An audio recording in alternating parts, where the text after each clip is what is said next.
মন্তেশ্বর বিধানসভায় কংগ্রেসের প্রার্থী করা হয়েছে জ্যোতির্ময় মণ্ডলকে। এই নিয়েই কংগ্রেসের মধ্যে ক্ষোভ বিক্ষোভ শুরু হয়েছে।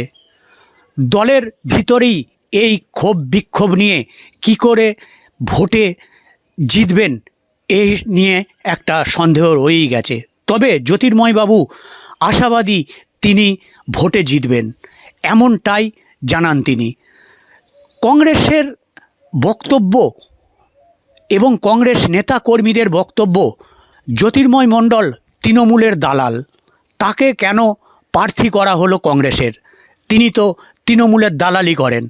এই নিয়েই শুরু হয়েছে কংগ্রেসের মধ্যে বিক্ষোভ। ক্ষোভ বিক্ষোভে এখন দেখার যে কিভাবে সুষ্ঠুভাবে নির্বাচন অনুষ্ঠিত হয়।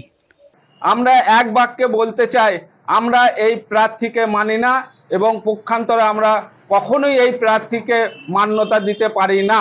তার কারণ হচ্ছে, আমাদের কোনো বাধা থাকতো না যদি সেই প্রার্থী কংগ্রেস করত। কারণ সেই প্রার্থী যখন কংগ্রেস করে না, টিএমসি করে, কি মূল্যে কিভাবে যে প্রদেশ কংগ্রেস তাকে প্রার্থী করলো, প্রদেশ কংগ্রেসকেও তার জবাব দিতে হবে।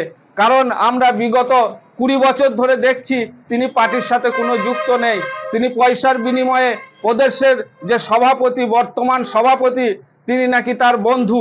সেই বন্ধুর দৌলতে টিএমসি করা সত্ত্বেও তিনি মন্তেশ্বর বিধানসভায় কংগ্রেসের প্রার্থী হয়। দল আমাকে প্রদেশ কংগ্রেসের সম্পাদক করেছে, দল আমাকে মানে দায়িত্ব দিয়েছে মানে অবজারভারের পশ্চিম বর্ধমানে। তখন তো তাদের আসে নাই যে মানে সেই প্রশ্নটা আসে নাই। তারা নিজেরা মানে প্রার্থী চেয়েছিল, সেটা পায় নাই, তাদের সেইটি